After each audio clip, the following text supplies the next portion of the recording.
మన ప్రభువును రక్షకుడైన యేసుక్రీస్తు నామాన్ని బట్టి మీకు అందరికీ వందనాలు చెల్లిస్తున్నాను. ప్రియమైనటువంటి దేవుని బిడ్డలారా, మన జీవితాల్లో ఒక్కొక్కసారి విసిగిపోయి వేసారిపోయి, అయ్యో నా భర్త ముసలివాడైపోయాడు, నా కుటుంబాన్ని ఎలా పోషించుకోవాలి, లేదా నా భర్త అవిటివాడు, ఏ పని చేయలేడు, ఎలా పోషించుకోవాలని అనేక మంది స్త్రీలు బాధపడడం నేను చూశాను.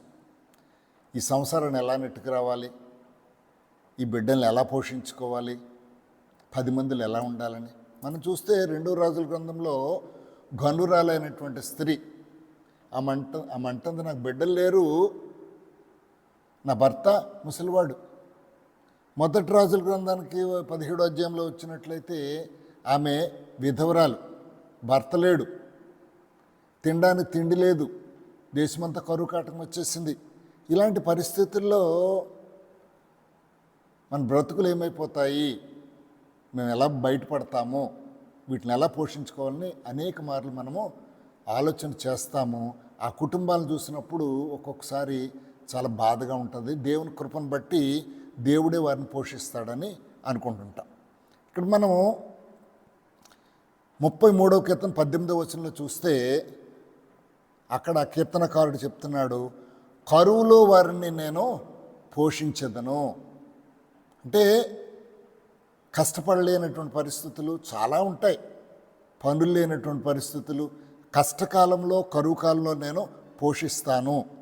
37వ కీర్తన 19వ వచనం కూడా చూసినట్లయితే కరువు దినముల్లో వారిని నేను తృప్తిపరిచెదను. ఎలా పరుస్తాడు దేవుడు, అది మనకు తెలియదు, కానీ దేవుని ఎరిగినటువంటి బిడ్డలు చెప్పొచ్చు. అందుకే దావీదు అంటాడు, దేవుని నమ్మినటువంటి బిడ్డలు భిక్షమెత్తుడు కానీ ఒకరి దగ్గర చేయి చాచుడు కానీ నేను చూడలేదు. నేను ఇప్పుడు చిన్నవాడినై ఉన్నాను, ముసలివాడినై ఉన్నాను. అంటే చిన్నతనం నుంచి అతను ముసలయ్యే వరకు కూడా దేవుని నమ్మినటువంటి బిడ్డలు ఎక్కడ అడుక్కోవడం కానీ చేతులు చాచడం కానీ చూడలేదు అంటున్నాడు. ఇంకా 34వ కీర్తన 10వ వచనంలో కూడా దేవుని వాక్యం ఏమున్నది, సింహ పిల్లలు లేమి గలపై ఆకలి గొనును, కానీ యెహోవాను ఆశ్రయించే వారికి ఏ మేలు కొదువై ఉండదు. దేవుడు ఎంత గొప్ప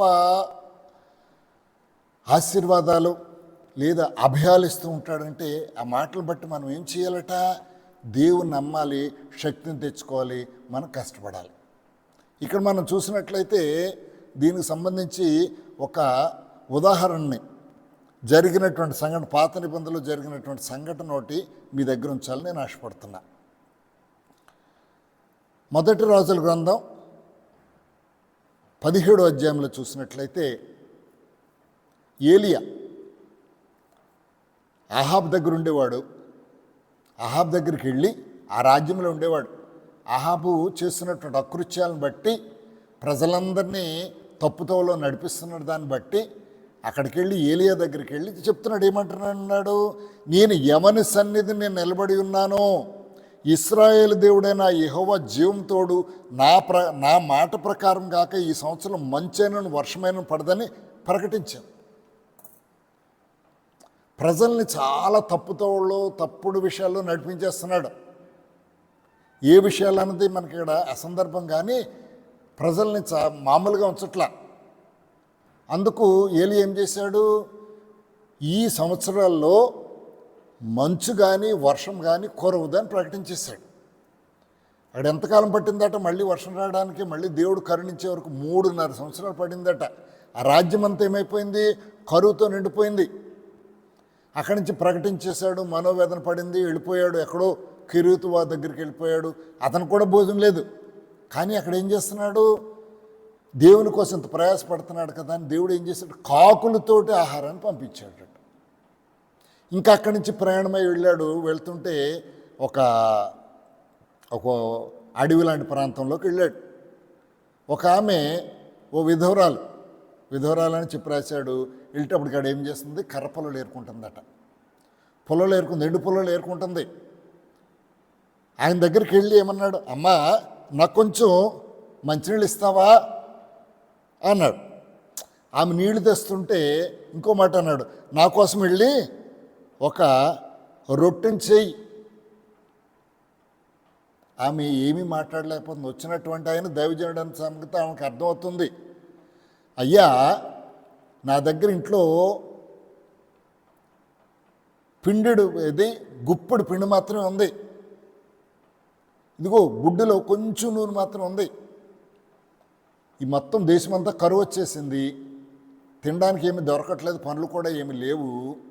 ఆఖరిగా ఈ పిండిని, పిండి పిసుకు తొట్టులో ఉన్నటువంటి ఈ పిండిని, ఆ కొద్దిగా నూనె బుడ్డులో ఉన్నటువంటి ఆ కొద్ది నూనెని ఒక అప్పం చేసుకుని నేను నా కొడుకు తినేసి చచ్చిపోదాం అనుకుంటున్నా. అంటే ఆయన ఏమంటున్నాడు? అప్పుడు ఏలి ఆమెతో ఇట్లా, భయపడొద్దు, పోయి నీవు చెప్పినట్లు చేయి. అయితే అందులో నాకు ఒక చిన్న అప్పం మొదట చేసి నా దగ్గర తీసిరా, తర్వాత నీకు నీ బుడ్డను అప్పాలు చేసుకో. తర్వాత ఏమన్నది ఆవిడ? అప్పాలు చేసుకుని చచ్చిపోతానంటే ఈమె ఏమంటున్నాడు? నువ్వు చచ్చిపోతావు ఏమో నాకు తెలియదు, కానీ నాకు మాత్రం ఒక చిన్న అప్పం చేసి తీసుకురా అన్నాడు. ఆవిడ ఏమైంది? చేసి పట్టుకొచ్చిందట. చేసి పట్టుకొస్తే అక్కడ ఒక మాట అంటున్నాడు, అలా చేసుకురా, భూమి మీద యెహోవా వర్షం కురిపించే వరకు ఆ తొట్టెలో ఉన్న పిండి తక్కువ కాదు, బుడ్డిలో ఉన్న నూనె అయిపోదని ఇశ్రాయేలు దేవుడైన యెహోవా సెలవిచ్చి ఉన్నాడు అని చెప్తున్నాడు ఆమెతో. ఏంటి? చచ్చిపోవడం సిద్ధమైన ఆమెతో చెప్తున్నాడు. ఇదేంటిది? నేను చచ్చిపోదాం అనుకుంటే ఈ కరువు కాలంలో బుడ్డి ఖాళీగా, నూనె బుడ్డి ఖాళీ కాదంటాడు, పిండి పిసుగుతోటి ఖాళీ కాదంటాడు. ఈ మాటలు ఏంటో నాకు అర్థం కావట్లేదు. సర్లే, ఏదో పెద్ద ఆయన వచ్చాడు, దైవజనుడిలా కనిపిస్తున్నాడు కాబట్టి ఏం చేసిందట? ఏలియా చెప్పినట్లు ఒక రొట్టెను చేసుకుని తీసుకొచ్చిందట. తీసుకొచ్చి తిన్నాడు. తినేసి అంటున్నాడు, ఏమని అంటున్నాడు? యెహోవా వర్షం కురిపించే వరకు నీ తొట్టెలో ఉన్నటువంటి పిండి తక్కువ కాదు, బుడ్డులో ఉన్న నీ నూనె అయిపోదని యెహోవా సెలవిచ్చుచున్నాడు అని చెప్పేసి ఏం చేశాడు? వెళ్ళిపోయాడు. వెళ్ళిపోయిన తర్వాత ఆమె వచ్చి చూసుకుంటే ఈ ఎంతకాలం పట్టిందట? 3.5 సంవత్సరాలట. 3.5 సంవత్సరాల లోపల ఆమె పిండి పిసుకుతోటి ఖాళీ కాలేదు, నూనె బుడ్డి ఖాళీ కాలేదు. ఇక్కడ అనుకోవచ్చు ఏమైనా అద్భుతాలు జరిగిపోయినాయా ఏమో, మనకు తెలీదు. కానీ ఇక్కడ మనం అబ్రహాం కొడుకైనట్టు ఇస్సాకును కనుక చూసినట్లయితే దేవుడు చెప్తున్నాడు, ఈ దేశాన్ని విడిచిపెట్టి వెళ్ళిపోకు, ఇక్కడే ఉండు, పరవాసిగా ఉండు అంటే దేవుని మాట విన్నాడట. ఏం చేశాడు? కరువులో విత్తనం వేసాడట. కరువులో విత్తనం వేస్తే ఏమొచ్చిందట? 100 ఫలం వచ్చిందట. ఎలా వచ్చింది ఏమో, దేవుడు చెప్పినట్లుగా ఆ ప్రాంతం వర్షం కురిసిందేమో, మరి ఇక్కడ కూడా ఈమెకి ఏమైనా మంచి పనులు దొరికాయేమో, లేదా తల్లి బిడ్డ కలిపి ఏమైనా పనులు చేసుకుంటూ ఉన్నారేమో, మనకు తెలియదు. కానీ ఒక అద్భుతం జరిగింది. దైవజనుడు ఏదైతే చెప్పాడో అద్భుతం జరిగింది. కాబట్టి ప్రియమైన దేవుని బిడ్డలారా, మనము యెహోవాను నమ్మినటువంటి వారికి ఏ కొదువ ఉండదు. మనం ఇందాక చదువుకున్న దావీదు అంటున్నాడు, నేను చిన్నవాడనై ఉంటేనే ఇప్పుడు ముసలివాడనై ఉన్నాను. దేవుని ఆశ్రయించిన బిడ్డలు ఒకరి దగ్గర చేతులు చాదటం కానీ అప్పు చేయడం కానీ నేను చూడలేదు. మరి నిజంగా ఈ రోజుల్లో క్రైస్తవుల బిడ్డలైనటువంటి వారు అప్పులు చేయకుండా ఉన్నారా? అంటే కారణం ఏంటంటే దేవుని మీద ఆధారపడలేదు అని అర్థమవుతుంది. ఆయన అడిగితే అంటున్నాడు, దేవుడు అంటున్నాడు, అడుగుము నేను నీకు ఇచ్చేదను, అడుగుడి మీకు ఇవ్వబడును, వెతకుడి మీకు దొరుకును, తట్టుడి మీకు తీయబడును, అడుగు ప్రతివాడు పొందుకొనును. మరి ఇంత విశ్వాసం కలిగినటువంటి మనం కూడా ఆ మాటలు మర్చిపోయి, ప్రభు అంటున్నాడు మన ఆదికాండము 1-2 అధ్యాయాలకు వెళ్ళినట్లయితే ఆశీర్వదించాడట. ఏమని ఆశీర్వదించాడు చూడండి ఒక్కసారి. 1 అధ్యాయంలో 28వ వచనంలో చూసినట్లయితే, ఆదికాండం 1 అధ్యాయం 28వ వచనం, దేవుడు వారిని ఆశీర్వదించిన ఎట్లనగా, మీరు ఫలించి అభివృద్ధి పొంది విస్తరించి భూమిని నిండించి దాన్ని లోబర్చుకొనుడి. ఏమన్నాడట? నీ కష్టార్జితాన్ని నేను ఆశీర్వదిస్తాను. మనం కష్టపడకుండా ఎలా వస్తుంది? కానీ ఇక్కడ దేవుడిచ్చిన మాటలను కనుక మీరు జ్ఞాపకం చేసుకుని దేవుని సన్నిధిలో మొరపెట్టినటువంటి హన్న బిడ్డను పొందుకుంది.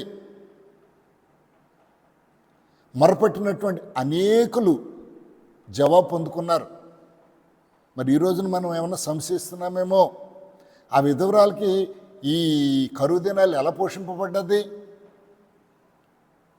దేవుడు ఇక్కడ మనం ఇంకోటి కూడా చూస్తాం. మనం మోషే ఎర్ర సముద్రం దాటేటప్పుడు దేవుడు అంటున్నాడు, ఎందుకు అలా చూస్తున్నావు, ముందు సాగిపోండి, నీ కర్రని సముద్రం వైపు చూపించు అన్నాడు. నీ చేతిలో ఉన్న కర్రతో సముద్రం వైపు చూపించు అన్నాడు.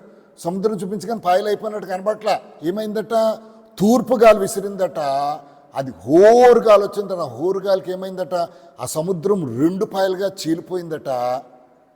ఆ గాలికి నేల కూడా ఆరిపోయిందట. ఆ 2 పక్కన ఆ నీళ్ళు ఎలా నిలిచిపోయాట? స్తంభాల గోడల్లాగా నిలిచిపోయాట. అంటే ఒక అద్భుతాన్ని దేవుడు చేస్తాడు అంటే దానికి తగినటువంటి కారణాలు కూడా ఉంటాయి, తగినటువంటి కారణాలు కూడా కల్పిస్తాడు. ఇప్పుడు మంత్రాలు చేసినాడు హుష్ హష్ అంటే అయిపోదు. ఇంకొక ఆయన ఉన్నాడు కదా మనకు, ఒక కుష్ఠరోగి దైవజనుడి దగ్గరికి వెళ్ళాడు. ఏమంటున్నాడు అక్కడ? అదేంటి ఓ చెయ్యి చాపి ఇలా అంటాడేమో, నేను బాగుపడిపోతానేమో. కానీ దేవుడు అక్కడ దైవజనుడు అంటున్నాడు, నువ్వు వెళ్ళి యోర్దాను నదిలో 7 మార్లు ములుగు. అంటే అక్కడ మరి ఆ నీటిలో ఏమన్నా గొప్ప అద్భుతం ఉందో ఏమో మనకు తెలీదు. అలాగే బెతస్దా కోనే దగ్గర కూడా మనం చూస్తాం. అక్కడేమనుకుంటున్నారట, ఎవరైతే మొదటి దాంట్లో దిగుతారో వాళ్ళు శుద్ధి పొందుతారు అని ఒక వాచ్ ఉండేది కొత్త నిబంధన కాలంలో. అలాగే ఒక కుంటివాడట ప్రతిసారి వస్తున్నాడట, వాళ్ళు దిగడానికి అవకాశం ఉండడం లేదట. అప్పుడు యేసుప్రభు పిలుస్తున్నాడు, ఏంటంటే నా కాళ్ళు బాగాలేదు. దేవుడు అంటున్నాడు, ఇదిగో నువ్వు లేవు. ప్రియమైన దేవుని బిడ్డలారా, దేవుడు చేసే అద్భుతాలు అక్కడ మనం చూసినట్లయితే ఇంకొక ఆయన గుడ్డోడు కనపడుతున్నాడు. గుడ్డోడు కనపడి నా కళ్ళు లేవంటే ఏం చేశాడట, పక్క తీసుకెళ్ళి ఏదో మొత్తానికి ఉమ్మి వేసి బురద చేసి ఆ బురదను కన్నుల మీద పావినట్టు తెలుస్తుంది. ఏమో దాంట్లో ప్రభువు ఏ మందు పెట్టి అతను బాగు చేశాడో మనకు తెలియదు. కాబట్టి ప్రియమైన దేవుని బిడ్డలారా, ఏవో గాల్లో అద్భుతాలు జరిగిపోతాయని మాత్రం మనము విశ్వసించొద్దు. దేవుడు ఖచ్చితంగా దానికి తగినటువంటి కార్యాలు మనకు దయచేస్తాడు. మనం కష్టపడదాం. ఖచ్చితంగా దేవుడు ఇక్కడ మనం చూసినట్లయితే నీ బుడ్డిలో నూనె అయిపోదు, తొట్టులో పిండి అయిపోదు అని చెప్పాడంటే దేవుడు నాకు ఒక ఆశీర్వాదం ఇచ్చాడు. దాన్ని బట్టి ఏం చేయాలి? నేను కష్టపడాలి. కరువు అయితే ఏముంది, పొలాలు అమ్ముకుంటాను, పొలాలు కొని బ్రతుకుతాను అనుకుందేమో. కాబట్టి ప్రియమైన దేవుని బిడ్డలారా, దేవుడు ఇచ్చినటువంటి వాగ్దానం ఎప్పుడు కూడా నిరర్ధకం కాదు. మన జీవితంలో జరిగే కష్టాలను బట్టి, ఇరుకులను బట్టి, వాటిని బట్టి విసుగు చెందకుండా దేవుని మీద ఆధారపడినట్లయితే దేవుడు అంటాడు, ఒక త్రోవను మూసేస్తే 7 త్రోవలు నేను తెరుస్తాను. ఏమో ఏ త్రోవ తెరుస్తాడో మనకు తెలియదు. కాబట్టి దేవుని మీద ఆధారపడండి, ఆయన్ని ఆశ్రయించండి. తప్పకుండా ఈ విధవరాలను విడిపించినటువంటి దేవుడు నిన్ను నన్ను కూడా విడిపిస్తాడు. ఈ మాటలు నమ్మితే మనం కూడా పోషింపబడతాం. ఈ మాటలు దేవుడు దీవించును గాక. ఆమేన్. ప్రియమైన దేవుని బిడ్డలారా, వచ్చిన ప్రార్థన చేస్తున్నా, నాతో ఏకీభవించండి. తండ్రి, నీకు వందనాలు చెల్లిస్తున్నాను ప్రభా. నీ వాగ్దానములు ఎన్ని అయినను అవన్నీ నమ్మదగినగా ఉన్నాయి. ఇదిగో ఈ దినము మొదటి రాజుల గ్రంథం 17వ అధ్యాయంలో ఒక విధవరాల గురించి చనిపోవాలని, ఒక రొట్టె తిని చనిపోవాలని చూసినప్పుడు ప్రభువా, ఒక దైవజనుడు వచ్చి రొట్టె అడిగినప్పుడు దైవజనుడు మాట విని అతనికి భోజనం పెట్టి ప్రభువా దైవజనుడి ద్వారా ఆశీర్వాదం పొందుకుంది. ప్రభు, మేము కూడా మీ మాటలు నమ్మి మీ వెంబడి నడిచినప్పుడు తప్పకుండా మా ఇరుకులు ఇబ్బందులన్నిటి నుంచి విడిపిస్తారని నమ్ముతున్నాం. ఈ మాటలు బట్టి నాకును ఈ మాటలు వింటున్నటువంటి నీ ప్రియబిడ్డలకును విశ్వాసాన్ని దయచేయమని యేసుక్రీస్తు పరిశుద్ధ నామములో ప్రార్థించి స్తుతించి వేడుకొంచున్నాను తండ్రి. ఆమేన్. ఆమేన్. ప్రియమైన దేవుని బిడ్డలారా, ఈ వీడియో నచ్చితే లైక్ చేయండి, ఫ్రెండ్స్ పంపించాలనుకుంటే షేర్ చేయండి, అనుదినం ఈ వాక్యం కావాలనుకుంటే సబ్స్క్రైబ్ చేసుకోండి. ఈ మాటలు దేవుడు దీవించిన గాక. ఆమేన్.